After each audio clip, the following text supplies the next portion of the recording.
add whatever. And I'm not opposed to this contract, but what I'm trying to do is interject here, and we were, and the reason I invited Carmel to be here, talking about trying to, and because this is general fund dollars, it's $31,000 in general fund dollars, I'd like to make this opportunity to, at some point in time, we got to get more programs with alcohol and other drug programs into not, I don't believe even in our high schools. I'd like to see something in our grammar schools.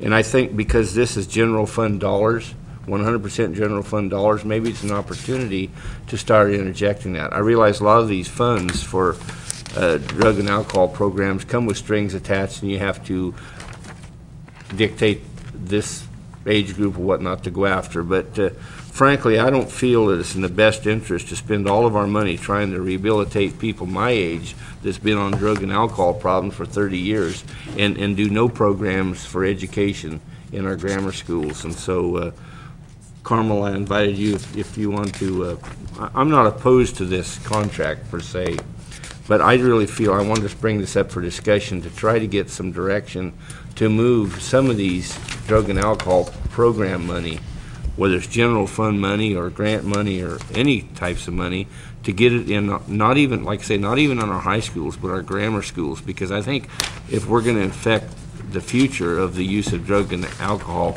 we got to start communicating directly with our young kids. Ms. Angelo. Chairman Wattenberger, members of the board. I'm Carmel Angelo, Director for the Health and Human Services Agency. Supervisor Pinches, this contract serves adults, you're right. It also serves some teens, and we will be working in Ukiah High School doing some prevention efforts with this contract. We have heard you loud and clear, though. You have stated more than once in this board meeting that you would like to see more efforts around alcohol and drug services with the younger children. With that, we have a pilot that we will be starting at the beginning of this school year, and the pilot will be at Blosser Lane School in Willits, and this is geared toward the younger children, and it will be counseling and drug and alcohol education, and it'll be a 7-week period of time. It will be a pilot. Our plan is to evaluate the pilot and see what the education efforts are, and we're hoping that we'll have a successful outcome with this pilot, and we will look at doing more in the primary schools. You're also correct with having the resources to do this. We're doing this as a pilot. It's a very low budget, and we're hoping that if it is successful, that possibly we could apply for grant dollars to do more with the primary schools. Or at least use some of our general fund dollars in that direction. That's right, or some of the general fund dollars. Certainly if this board authorizes that the general fund dollars or additional general fund dollars go to the primary school kids for alcohol and drug education, we would be more than happy to do that. Thank you. Thank you. So, Supervisor, you pulled this item. What is your action? Well, that was just for this. I'm ready to make a motion to approve this item. Okay. Second. And there is a second. Any further discussion on that item? Okay. Call for the vote. All those in favor of approval signify by saying aye. Aye. And Carmel, that pilot program, when it gets ready to start, would you let me know? I certainly will. I'd like to be there, too. And I could come back and report out to the board if you'd like. Great. Thank you. Item passes unanimously. Let's move to timed item, notice of a public hearing, and this is item 6C, public hearing and adoption of a resolution authorizing the Community Development Commission of Mendocino County to issue tax-exempt bonds in the amount of $4.5 million to finance the acquisition and construction of the Holly Ranch Village, an affordable rental housing development located at 33,001, 33,010 Lassen Drive, north of Fort Bragg, California. To the clerk, has proper notice been established for this item? Yes, it has. Okay. There are some formal procedures for this, and I'll announce those procedures. To the clerk, is there any additional correspondence received today? Yes, the board did receive an additional piece of correspondence from Paul Clark. It contains 4 photos of the Holly Ranch project, and that has been distributed. Okay. First, we'll go to staff presentation. We'll cover the summary and staff report, any additions to the written report. All staff comments will be received, and then the board will ask questions of the staff. We'll then take public input, public comment. Those wishing to speak, please fill out the speaker card in the back. It's the salmon-colored form on the wall there. Indicate your position, and I'll call for you. Please step to the podium. Keep your comments 3 minutes after announcing your name. Staff will then present any final remarks. The Board of Supervisors will then question the staff and/or public in regards to previous testimony. I'll then close the public hearing and remand the matter back to the Board of Supervisors for action. So those are the procedures for today.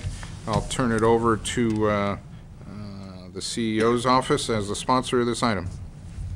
Thank you, Mr. Chair.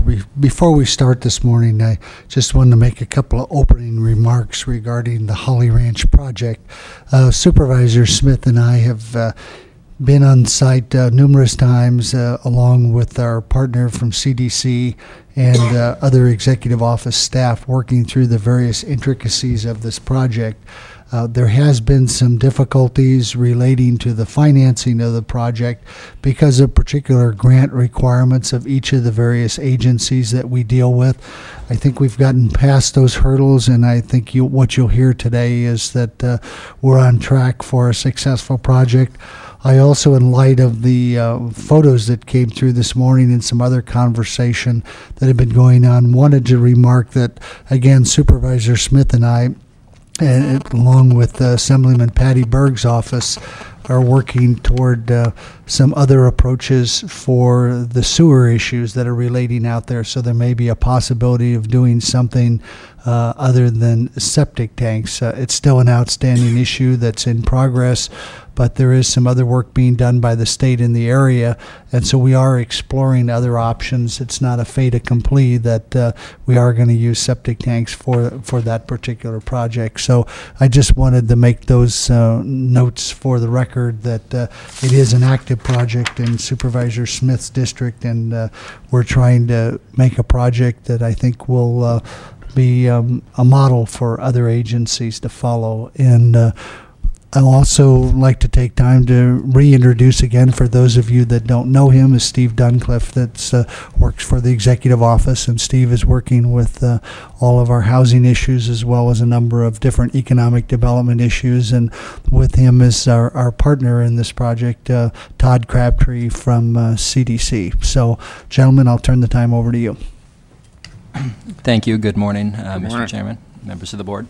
So the purpose of this item is to hold a public hearing, allow for input before the authorization of before the County of Mendocino authorizes CDC to issue bonds in the amount of $4.5 million. This is for the reconstruction of the Holly Ranch Village apartment complex and housing rental unit complex. And with me is Todd Crabtree, Executive Director of the Community Development Commission. And at this point, I'll turn it over to the chairman or Todd, whoever. Please. Okay. Good morning, board. Thank you for your time. We came before you a couple of years ago for this exact same resolution, really, and you approved it, and we thank you for your support.